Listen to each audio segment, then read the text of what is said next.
दो अंधे लड़के अपनी अपनी कारीगरी में सफल हो चुके थे। सबसे बड़े वाले ने अंधा होते हुए भी घोड़े को सूंघ कर राजा को एक खराब घोड़ा लेने से बचाया, तो मध्यम वाले ने हीरों को टटोल कर उसे शापित हीरे लेने से बचाया। इसी प्रकार एक दिन राज दरबार में शस्त्र विक्रेता आया और बनिए का तीसरा यानी सबसे छोटा लड़का भी परीक्षा में सफल रहा। उसने भी सिर्फ काम आने वाले बेहतरीन हथियारों को ही राजा के लिए चुना। राजा छोटे वाले से भी बहुत खुश हुआ। उसने हमेशा की तरह आदेश दिया कि इसकी खुराक भी दुगुनी कर दो। कुछ समय बाद एक दिन तीनों अंधे लड़कों का पिता बनिया वापस आ गया। उसने राजा से लिया हुआ सारा आरण वापस कर दिया और अपने तीनों लड़कों को लेकर वापस जाने लगा। तब राजा बनिए से बोला, तुम इन तीनों लड़कों के बाप हो, तुम्हारा क्या गुण है? राजा की बात सुन बनिया बोला, मैं आदमी की पहचान कर सकता हूँ। उसकी बात सुन राजा बोला, ओह अच्छा, तो फिर बताओ हमारी पहचान क्या है? ये सुन बनिया एक बार तो झिझका, फिर राजा की आंखों में आंखें डालते हुए बोला, आप नानाबाई की औलाद हैं। कहानी को बीच में रोककर आपको बता दूं कि उस समय समाज में जाति और पेशे के आधार पर ऊंच नीच का बहुत भेदभाव होता था।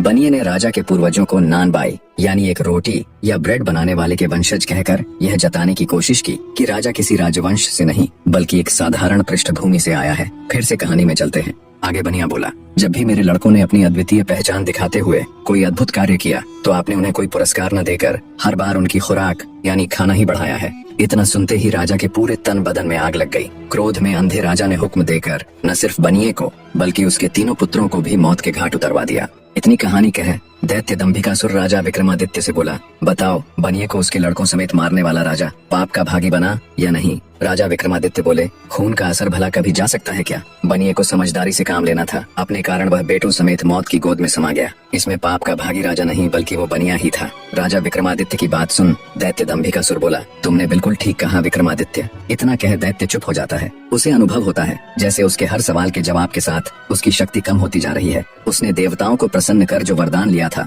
उस कारण वो गुत्थियों के दिए गए सही जवाबों को झुठला भी नहीं सकता था। उसके चेहरे पर डर और गहरी सोच देख राजा विक्रमादित्य बोले, क्या हुआ दुष्ट राक्षस, अब किस सोच में पड़ गया? इतना अगर तू पाप करने से पहले सोच लेता तो आज इस दिन की नौबत ही नहीं आती। अपना अगला सवाल पूछ पापी दानव। राजा विक्रमादित्य की बात सुन दैत्य दंभिकासुर बोला, भूलो मत विक्रमादित्य, अभी मेरे 5 सवाल और बाकी है। तुमने अगर एक भी सवाल का सही जवाब नहीं दिया तो तुम तुरंत पत्थर के बन जाओगे। इतना कह दैत्य अपनी अगली गुत्थी कहना आरंभ करता है। तो सुनो राजा,